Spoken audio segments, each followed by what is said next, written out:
Where am I at, Karen? Am I in the middle of nowhere? Am I in another state? Am I in tropical Queensland? Nope. Smack bang in the middle of suburban Sydney. Look around. There's even a river there.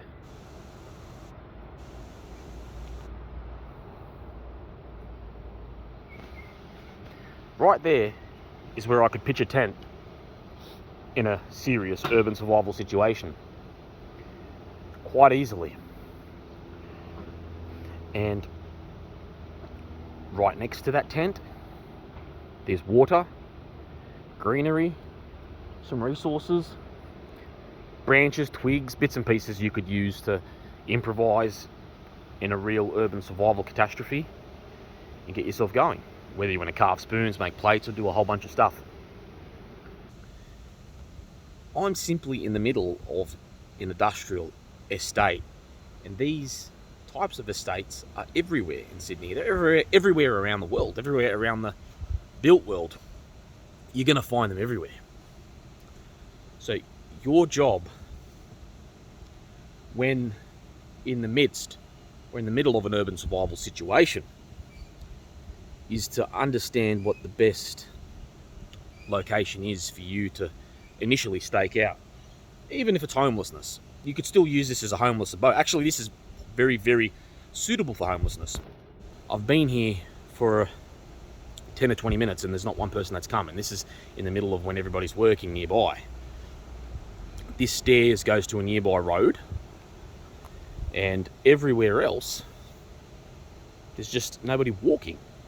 So you can imagine how quiet it becomes at night. So even as in a homeless on a Monday, it's okay to pitch a tent right here. In a real urban survival situation, in terms of war, your zombie apocalypses and all that bullshit, whatever happens, this is as ideal as it comes. Because you're pitching a tent here, nothing can be seen from the road because you're just seeing horizontally, and this is all covered by trees, stairway down, and sort of the same story in that direction.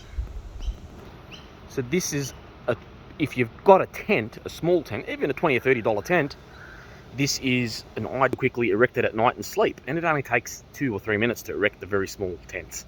You get your sleeping bag, you got all your kit. These are everywhere. So again, homelessness, world-ending situation, societal breakdown, all that jazz. This is ideal.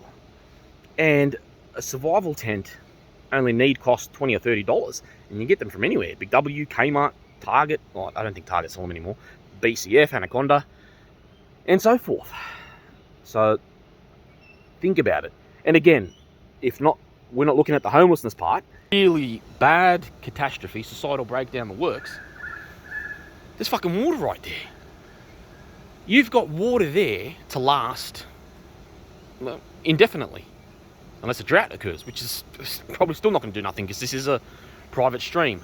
Obviously, you'll need to treat it. You'll need to go through all the nuances, but that's another story, and I'll treat water in another series. But you've got water here. It's treatable. You can filter it, then purify it, and you've got fresh water. So this is where it's at.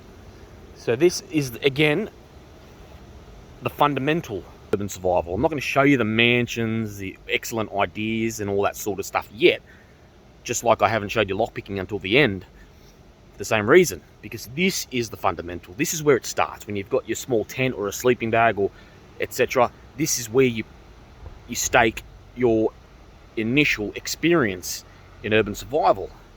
This is as ideal as it comes. Furthermore, in catastrophe, those cars won't be there, and there's an underground car park. You can even pitch a tent there and use that as shelter from the storm and everything else. So, big tick to industrial estates in urban survival situations for all forms.